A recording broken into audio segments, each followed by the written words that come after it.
Welcome to the Indian fire brand TV and also fire brand. So సినిమాల గురించి కాబట్టి maybe Indian fire బ్రాండ్లో పెడతారనమాట. And also international affairs, something other than hour both states కానీ southern states కాకుండా ఉన్నవి plus films అందులో పెడదాం అనుకున్నాం ఇండియన్ ఫైర్ బ్రాండ్. సో నా ఇందాక మనం ఇందిరాగాంధీ ఎమర్జెన్సీ గురించి, కంగనా రనౌత్ ఫిల్మ్ గురించి మాట్లాడుతున్నాం. ఇప్పుడు now we will talk about Nani, an actor, upcoming star, upcoming global, pan India star another because he's a good actor and growing as a star. So ఈ cinema తన court అనే సినిమాకి నేను జనరల్గా రివ్యూ చెప్పలేదు. మిగతా వాళ్ళు రివ్యూ చూసి ఒక సమీక్షకని చెప్పాను, రివ్యూస్ చెప్పారు అంతే. సో అప్పుడు నేను సినిమా చూడలేదు, నేను 2 days బ్యాక్ చూశాను. సో ఇప్పుడు 4 days 5 days అవుతుంది కాబట్టి ఇప్పుడు రివ్యూ చెప్పడంలో తప్పలేదు. రివ్యూ కూడా నేను ఎందుకు చెప్తానంటే, నాకు ఫిలిం స్కూల్ ఉంది, గీతాకృష్ణ ఫిలిం స్కూల్ అనేది.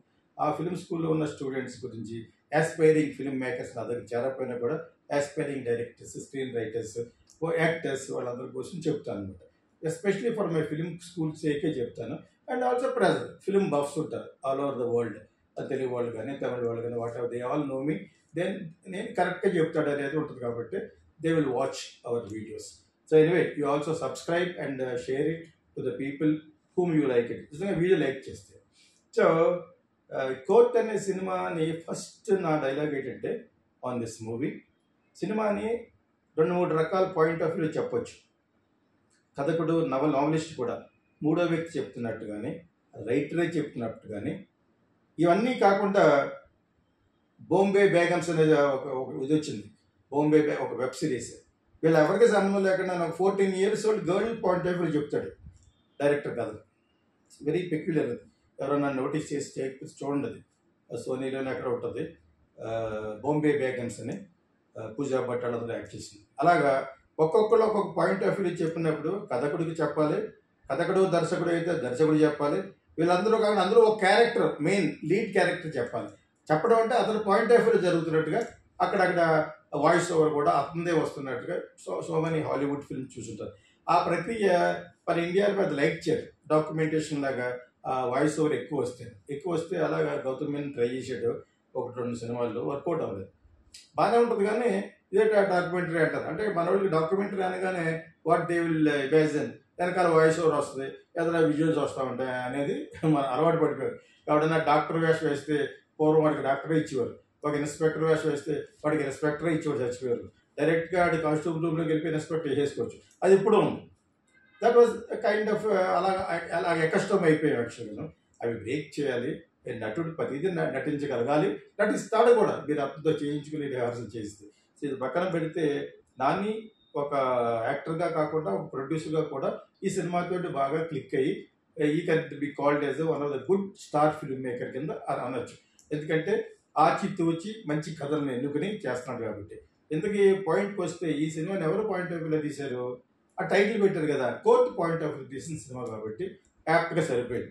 This subject happens, the entire screen writing, screen play happens in the point of view of the court అని 200% టైటిల్ కరెక్ట్. సో వీళ్ళందరూ పేర్లు ఉన్నాయి కాబట్టి, దాని వాళ్ళందరూ ఉన్నారు కాబట్టి కమర్షియల్గానే ఉంటుంది అనేది ఒక 20%. ఓకే, 50% 20%, మిగతా 30% అందులో సారాంశం, కంటెంట్ బాగుండదు. అది డెఫినెట్గా బాగుంది. కొన్ని చోట్ల ఎన్ని బాగున్నా కూడా భారతీయ సినిమాలో పాట అనేది ఇన్విటబుల్, అనివార్యం అనేది ఎలా ప్రూవ్ చేసిందంటే, అదేదో అక్కడక్కడ చిన్న బిట్లు వస్తుంది, చిన్న ఇద్దరు లవర్స్ది.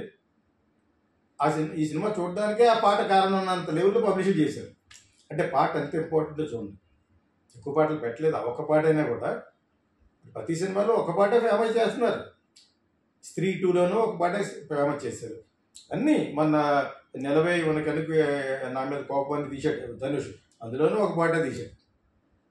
సో ఇప్పుడు ఫార్ములా ఏంటంటే, ఆ ఒక్క పాట షుడ్ బి వైరల్ అయిపోవాలి, చాలా బాగుండాలి. అది సినిమాకి ఏ సంబంధం ఉండదు. ఇక్కడ లవ్ స్టోరీ కాబట్టి okay, it happen like this, it was so happy moments, చాలా మొంటాజెస్ కింద తీసి అవి ఒక సాంగ్ కింద పెట్టారు. ఎందుకంటే ఆ సాంగ్ కాపాడింది ఈ సినిమాని థియేటర్ వరకు రప్పించాలని. అంతకుముందు ఏం చేసేవాళ్ళం, ఒక స్టార్ పెట్టుకుంటేనే సినిమాకి న్యాయం జరుగుద్ది. అట్లీస్ట్ కొత్తగా పైకి వస్తున్న స్టార్ లాంటి వాళ్ళైనా ఉండకపోతే లక్కీ భాస్కర్ ఆడదు. ఎన్ని చెప్తున్నాను చూడండి. ఇక్కడ కొత్త వాళ్ళతోటి ఇదే సినిమా అదే లక్కీ భాస్కర్ తీస్తే చూడకపోయిండో గారు. నేను కాఫీ బార్ తీసేటప్పుడు అప్పుడు అతనికి పెద్ద పరపతి లేదు శశాంక్కి. సో అదే ఆల్రెడీ ఒక 5-6 కోట్లు మనిషి పెట్టుకోతున్నాం, ఆడదు. ఇక్కడ అంత ఇమేజ్తో నడుస్తుంది సినిమా కానీ పాలిటిక్స్ కానీ. Everything we have to carry చాలా బరువైన ఇమేజ్ పట్టుకెళ్తే then that film is going to do well. Plus the content is going to be has to be good. ఆ విధమైన సినిమా. నేను సినిమాలో ఉన్న సీన్లు కంటే ఇవి ఎందుకు చెప్తున్నానంటే సినిమా తీసేవాళ్ళకి ఉపయోగపడాలి. నేను as a coach, as a very well read film man, world cinema చదువుకున్నాను, నేను వరల్డ్ సినిమా చూశాను. I done all my life time only experiment film like Kokila, కీచురాళ్ళు, Priyatama, schizophrenia మీద తీసింది. లాస్ట్లో టైం కూడా పెళ్లి మీద తీశాను. నాకు అది గుర్తొచ్చింది. గదిలోకి వెళ్ళిన తర్వాత పెళ్లి చేసుకుంటారు, ఒకసారి తాళి కట్టిన తర్వాత ఆ సినిమాకే రాణి ఫాదరే manager, whatever it is. So ఇవన్నీ మేము టచ్ చేస్తాం ఆల్రెడీ. ఇది కోర్టు పాయింట్ ఆఫ్ వ్యూలో సినిమా తీయటం వల్ల ఈ సినిమా ఎందుకు నచ్చిందంటే అందులో వీళ్ళు మెయింటైన్ చేయవలసిన సర్ప్రైజెస్ గురించి, జోడ్ల గురించి అక్కడక్కడ మెయింటైన్ చేశారు. యాక్చువల్గా అవన్నీ మనం ఈకల పీకల లాయర్ మాట్లాడుకోవాలంటే చాలా మాట్లాడుకోవచ్చు. ఒక లాయరు ఒక పోటీగా వచ్చి ఫస్ట్ టైం చేస్తున్నప్పుడు అతను వాళ్ళు ఏదో ఒక సాక్ష్యం, నువ్వు సాక్ష్యం పవర్ఫుల్గా పట్టుకున్నప్పుడు ఆ పక్క నుంచి కూడా పవర్ఫుల్గా పట్టుకొస్తారు.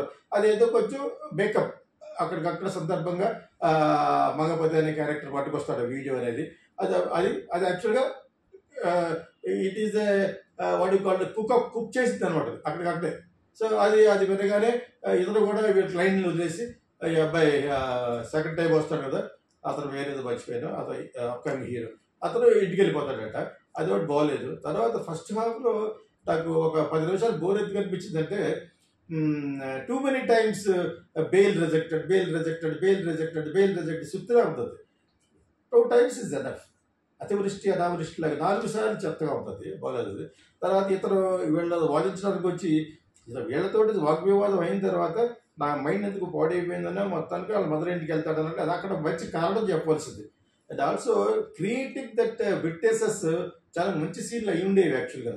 ఇతను క్రియేట్ చేసిన, వాళ్ళు క్రియేట్ చేసిన ఏదో సస్పెన్స్ ఏదో జరుగుతుంది, సంథింగ్ ఈజ్ హ్యాపెనింగ్. ఆ క్రియేషన్ ఆఫ్ విట్నెసెస్ అది ఒక్కటే కూడా చూపించలేదు. ఇది 4 సార్లు చూపించాడు బెయిల్ రిజెక్టెడ్, బెయిల్ రిజెక్టెడ్ అని. అది అట్లీస్ట్ ఒకసారి చూపించవలసింది. అది ఏదో సస్పెన్స్ లాగా, సర్ప్రైజ్ లాగా every time they wanted to give a signed of surprise, surprise, surprise ఆ విధంగా చేయటం కోసం మేము బహుశా. అండ్ ఫస్ట్ హాఫ్ కొంచెం బోర్ కొట్టా కూడా, that is two many times rejected అనే స్టఫ్ బోర్గా ఉంది. అక్కడ అనిపించింది కోర్ట్ డ్రామా ఈ ఉండే సినిమాలు బోర్ అని చెప్పి చాలా కాలం అవాయిడ్ చేశారు. ఎప్పుడు 30-40 ఏళ్ళ క్రితమే కోర్టు డ్రామా అనేది ఉండకూడదు, బోర్ కొడుతుందని. అయినా మేము కోకిల అనే సినిమాలో కోర్టు డ్రామాలోనే పెట్టాం. కోర్టులోనే చంపేస్తుంది, she'll give a judgement, revolver Shobhana. Okay, so court drama అని చెప్పేటట్టు చెప్తే బాగా చూస్తారనేది ఈ సినిమా మళ్ళీ ఒకసారి రిమైండర్ చేసింది అంతే. There are so many movies. NT Rama Rao గారు ఒక సినిమా ఫుల్గా తీర్పు అనే సినిమాలో ఆయన జడ్జ్, విశ్వేశ్వరరావు గారు తీశారు సినిమాని, విశ్వశాంతి. ఓకే, సో కోర్టు అప్పుడు చూసేవారు ఆయన, బికాజ్ అక్కడ కూర్చున్నవాడు ఎవరైనా రామారావు గారు, పెద్ద స్టార్ అప్పుడు ఆయన, ఎన్టీ రామారావు గారు. సో అది సినిమా పేరే తీర్పు. తర్వాత మార్పు అనేది తీశారు మన అదే ప్రొడ్యూసర్, ఆయన రామారావు గారు వియంకుడు. So whatever it is, Mohan Krishna వాళ్ళ మామగారు. యాక్చువల్గా మోహన్ కృష్ణ అంటే కెమెరామెన్, రామారావు గారు అబ్బాయిలు ఒక ఆయన. సో ఆయన మంచి పెద్ద ప్రొడ్యూసర్. ఆయన కూడా ఇంటర్నేషనల్ ఫిల్మ్ ఫెస్టివల్కి వచ్చేవారు, ఆయన వాళ్ళ కూతురు కూడా తీసుకొచ్చేవారు అన్నమాట, ఢిల్లీ అయ్యి వచ్చేవారు. So whatever it is, ఈ సందర్భంలో అది కూడా ఎందుకు చెప్పానంటే కోర్టు డ్రామా అనేది బోర్ అనేది ఉంది. కానీ హాలీవుడ్లో ఇప్పటికి కూడా నేను వెతుకుని కోర్టు డ్రామా చూస్తూ ఉంటాను.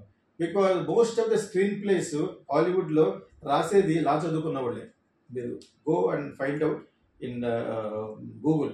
చాలా మంది డైరెక్టర్లు, నాన్ క్రియేటివ్ పీపుల్ ఉంటారు, వాళ్ళకి స్క్రిప్ట్ రాసి ఇచ్చేది అండ్ ఆల్సో స్క్రీన్ ప్లే చేసేది. Especially they are all lawyers, advocates, law ఫామ్లో పనిచేస్తున్న వాళ్ళు who are very passionate about film making. హాలీవుడ్లో వాళ్ళే రాస్తారు. యాక్చువల్లీ అందరూ వాళ్ళు కాదు, చాలామంది, ఒక 50% వరకు you can rely on them. They write very beautifully, writing స్కిల్స్తో పాటు ఆ స్క్రీన్ ప్లే అని బాగా రాస్తారు. కోర్ట్ డ్రామాలు కూడా చాలా చాలా బాగుంటాయి యాక్చువల్గా. అందులో వాళ్ళ యొక్క సిస్టమ్ వేరే. అమెరికన్ సిస్టంలో జ్యూరీ అని ఉంటుంది. Jury will be decided whether 10-12 people. అదే దాన్ని ఒక కవర్లో పెట్టిస్తే హీ విల్ రీడ్. ప్రొసీడింగ్స్ అంతా వాళ్ళు రావాలి, ఆ జ్యూరీ రావాలి. ఆ జ్యూరీని ఒక్కొక్కరికి ఒక్కొక్కసారి ఛాన్స్ ఇస్తూ ఉంటారు. ఇటువంటి సినిమా కావాలని సరదాగా చూడాలనుకుంటే ఈ సినిమా చూడండి, జురార్ అని, JUROR, జురార్. సో ఆ సినిమా చూస్తే మీకు ఇంకా చాలా ఇంట్రెస్టింగ్ ఉంటుంది. సినిమా చాలా బాగుంటుంది.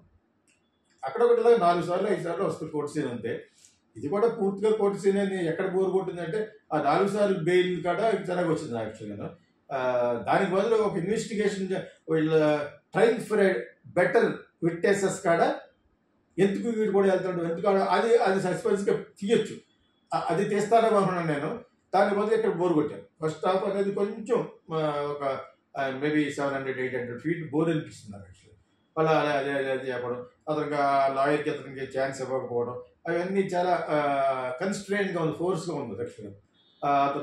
అతను ప్రతిదీ సస్పెన్స్గానే మాట్లాడడం, సాయి కుమార్ క్యారెక్టర్ అవంతా కూడా చాలా మేడప్గా ఉంది. అక్కడ అల్లి కాల్ ఫోర్స్ చేసి అన్నట్టుగా అనిపించింది నాకు. But what ever it is, first half లేదా సెకండ్ హాఫ్ ప్రామిసింగ్గా ఉంది. దాంట్లో కూడా చిన్న బ్రేక్ చేసి అక్కడ వీళ్ళ క్లయింట్స్ని ఓవర్టేక్ చేసి నడుచుకుంటూ వెళ్ళిపోతారు, విచ్ వాజ్ లిటిల్ అబ్సర్డ్గా అనిపించింది నాకు. వాళ్ళ యొక్క ఉద్దేశం ఏంటంటే సర్ప్రైజ్ తర్వాత రావాలని అనుకుని ఉంటాడు director plus his team, his writing team, మొత్తం స్క్రీన్ రైటింగ్ టీమ్ బాగుంది. ఓవరాల్గా ఫిలిం ఈజ్ గుడ్. 3 సార్లు చప్పట్లు కొట్టాను నేను ఇన్ ఆర్బిట్లో, 3 సార్లు. నాట్ కంటిన్యూస్గా కాదు కానీ ఎక్కడైతే ఈ లాయర్ ఏదో ఒక డైలాగ్ చెప్తాడో అక్కడ ఒక చోట కట్టారు, బాగానే ఉంది యాక్చువల్గా. తర్వాత జడ్జ్మెంట్ అప్పుడు అక్కడ పలసగా అనిపించింది యాక్చువల్గా. It's good.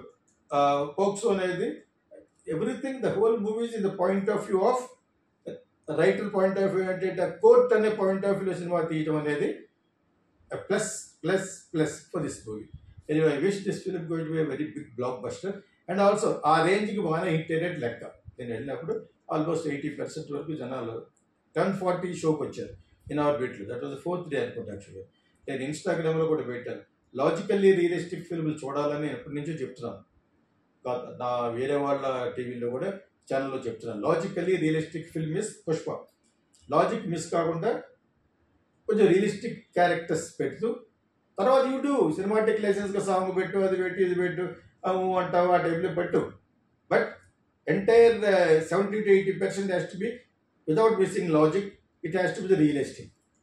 ఓకే, సో అలాగని చెప్పేసి ఓన్లీ బట్టలు ఒకటి, కాస్ట్యూమ్స్ ఒకటి రియలిస్టిక్ అయితే సరిపోదు. లైక్ దసరా,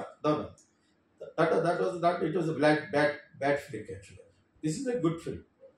ఇది అందుకనే తను అన్నాడు, ఈ సినిమా మీకు నచ్చుతుంది అనేది మనుషులు అన్న అందరూ ఒకేలాగా స్పందిస్తారు కాబట్టి తను కూడా అలా స్పందించే సినిమా తీశాడు కాబట్టి ఇది చూడకపోతే నా వచ్చే ఏదో హిట్ ఏదో అవుతుంది కదా, ఆ సినిమా చూడొద్దని ఎందుకన్నాడు అంత కాన్ఫిడెంట్గా. It was very much motivating. Very it is not, అయ్యో సరదా చెప్తాను లాస్ట్లో జోకు, ఎవడో పెట్టాడు, ప్రతి ఒక్కటి ఏదో పెట్టాలనుకుంటాడు కదా వీడియోలోనూ. నాని కోర్టు సినిమాలో ఆ మంగపతి అనే క్యారెక్టర్ చాలా మందికి ఇన్స్పిరేషన్ అండి యాక్చువల్గా. చాలామంది యాక్టర్స్కి ఇట్స్ అన్ ఇన్స్పిరేషన్. చాలామందికి ఇన్స్పిరేషన్ అంటే వాళ్ళ దొంగనాకుల్లో అవమనా ప్రతి ఆడపిల్ల తండ్రిని అని సరదా నవ్వుకునే, జస్ట్ అ జోక్ యాక్చువల్గా. It is an inspiration for method actors. Shivaji has acted very well. అది ఎంతమందికి మంచిది, నాట్ టు జనరల్ పబ్లిక్ అంటే ఇలా వెళ్ళకి ధైర్యమనా, కూతురు అలా కొట్టమనా అనేది వస్తుంది. Just joke before ending my video. Just ఒక ఇప్పుడే ఎవరో చూశాను, అంటే అందరూ ఏదో పెట్టేయాలని చెప్పేసి వాళ్ళ సినిమాకి సంబంధించి అంత ఎక్కువ తెలియదు వాళ్ళకి, బట్ ఏదో చెప్తామని చెప్పేసి చెప్తూ ఉంటారు, తాపత్రయపడుతూ ఉంటారు. ఇప్పుడు ప్రతి ఒక్కడు ఎవ్రీబడీ వీడియో చేసుకున్న వాళ్ళకి ఏది బజలో ఉంటే పెట్టేయాలని చెప్పేసి ఏదేది పెడతారో అది చాలా చెత్తగా ఉంటాయి. వాళ్ళందరూ 60-70% ఎవడైనా కోర్టు గురించి పెట్టి ఇటైన సినిమా గురించి మాట్లాడితే మనకు కూడా ఒక 10,000 మంది పెట్టడానికే చూస్తారని చెప్పేసి పెడతారు. అవి చాలా సిల్లీగా, చాలా అబ్సర్డ్గా ఉంటారు. Anyway this film is a good film. Court is a good trial and Nani, I wish him to do many more good films like this as a producer. He can also act in such good films. ఇటువంటి cinema తను కూడా act చేయొచ్చు. యాక్చువల్గా ఒక మలయాళంలో Prithviraj act చేశాడు. అందులో ఇలా కోర్టులో వాదించేదానికి అతను గుంటుకుంటూ వచ్చి ఒక స్పెషల్ లాయర్గా వచ్చి వాదించడం అనేది, అది యాక్చువల్గా నాని కేసు ఉన్నా బాగుండేది. కాబట్టి ఇక్కడ ఫస్ట్ నుంచి ఒక క్యారెక్టర్ని బిల్డప్ చేసేది తను చేయకూడదు అనుకున్నాడు కాబట్టి చేయలేదు. ఆ క్యారెక్టర్ నాని చేసినా బాగుండేది, the lawyer character. It ought of been continuous claps అని అనిపించింది. Plus okay, you are given to chance to another upcoming actor కాబట్టి it's good, it's very good.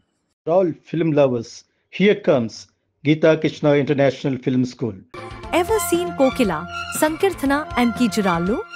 Meet Geeta Krishna, the genius behind these iconic films. At Geeta Krishna International Film School, we are passionate about nurturing aspiring filmmakers. Whether you're into acting, writing, directing, producing, ad filmmaking, anchoring, dubbing, or voice-over, Geeta Krishna is committed to helping you excel. Need guidance? Want to perfect your craft? He's here to support your creative growth. Join our institute and let's shape the future of cinema together.